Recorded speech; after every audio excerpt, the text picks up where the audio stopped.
Good morning. ഇപ്പോൾ സമയം 5:30 ആയിട്ടുണ്ട്. ഇന്നത്തെ മോർണിംഗ് എന്ന് പറയുന്നത് ഒരു ബിസി മോർണിംഗ് ആണ്.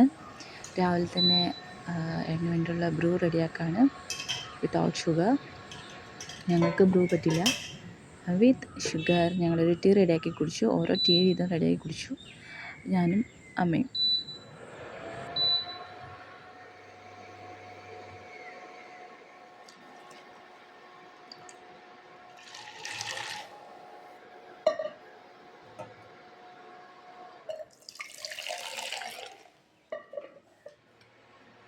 ഇപ്പോൾ കുറച്ച് നാളായിട്ട് എഗ്ഗ് ഒഴിയാറില്ല. എഗ്ഗ് ഡെയിലി ഓരോന്ന് എഗ്ഗ് വീതം ഞങ്ങൾ കഴിക്കും.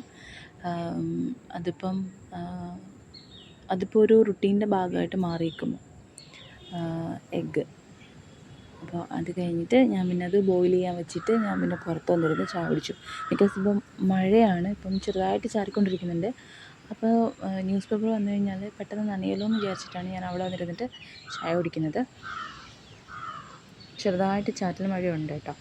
പിന്നെ ഏട്ടന് പനി പിടിച്ചത് കൊണ്ട് തന്നെ ഞാൻ വിചാരിച്ചു ചുക്ക് കാപ്പി ഇട്ട് കൊടുക്കാമെന്ന് വിചാരിച്ചു. അങ്ങനെ പനിക്കൂർക്കയും തുളസിയൊക്കെ പിച്ചിക്കൊണ്ട് വന്നു. അക്കൂട്ടത്തിൽ നമ്മുടെ മാവിൽ നിന്ന് ഒരു മാങ്ങ വീണിട്ടുണ്ടായിരുന്നു. അപ്പോൾ അതും എടുത്തു. പക്ഷെ അത് പുഴുവായിരുന്നു, പക്ഷെ എനിക്ക് കഴിക്കാൻ പറ്റിയില്ല.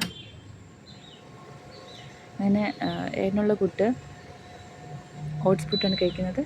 ഓട്സ് പുട്ടും ഒരു പഴവും 2 മുട്ടയും. ഇതാണ് ഏട്ടൻ്റെ രാവിലത്തെ ബ്രേക്ക്ഫാസ്റ്റ്. ഡെയിലി അങ്ങനെയാണ് കേട്ടോ. അപ്പോൾ ഏട്ടനുള്ള ചുക്കാപ്പി കൊടുത്തിട്ട് ഞാൻ പിന്നെ ന്യൂസ് പേപ്പർ വായിക്കാൻ വേണ്ടിയിട്ടിരുന്നു. കണ്ടോ, ഞാൻ പറഞ്ഞില്ലേ ആ മാങ്ങ ഫുള്ള് പുഴുവായിരുന്നു.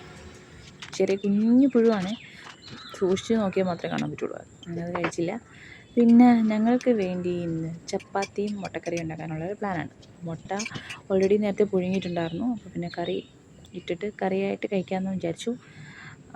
അങ്ങനെ മാവൊക്കെ കുഴച്ച് വെച്ചു.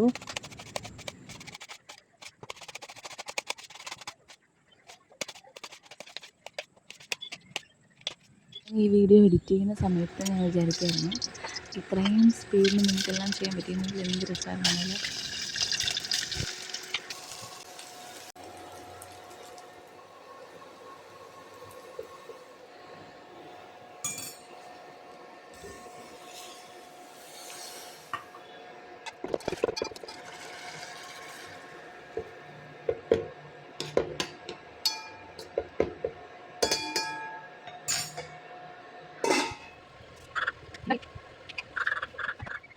ഞാൻ ചപ്പാത്തി ഉണ്ടാക്കുമ്പം ഒട്ടും ഓയിൽ യൂസ് ചെയ്യാറില്ല. അതുപോലെ തന്നെ ആവശ്യമുണ്ടെങ്കിൽ മാത്രം ചിലപ്പം നെയ്യ് തൂക്കാറുണ്ട്. ഇതിപ്പം ഫുൾക്ക ടൈപ്പിലാണ് ഞാൻ ഉണ്ടാക്കാറുള്ളത്. അപ്പോൾ അങ്ങനെ ചപ്പാത്തി ഉണ്ടാക്കി മുട്ടക്കറിയും വെച്ചു. രാവിലത്തെ ബ്രേക്ക്ഫാസ്റ്റ് ഞങ്ങളൊക്കെ കഴിച്ചു. അതിനുശേഷം ഏട്ടനായിട്ടൊന്ന് ഹോസ്പിറ്റലിൽ പോകണമായിരുന്നു. അപ്പോൾ പിന്നെ ഉച്ചയ്ക്ക് ശേഷമുള്ളത് എടുത്തിട്ടില്ല. പിന്നെ ഏട്ടനായിട്ട് ഹോസ്പിറ്റലിൽ പോയി.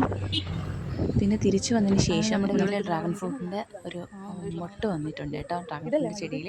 അപ്പോൾ അത് സന്തോഷമായിരുന്നു കണ്ടപ്പോൾ. അപ്പോൾ അതുകൂടെ ഞാൻ ഈ കൂട്ടത്തിൽ ഉൾപ്പെടുത്തിയതാണ് കേട്ടോ. അപ്പോൾ ഇത്രയേ ഉള്ളൂ നമ്മുടെ വീഡിയോ. അപ്പോൾ എല്ലാവർക്കും ഇഷ്ടമായെന്ന് വിചാരിക്കുന്നു. അടുത്ത വീഡിയോയിൽ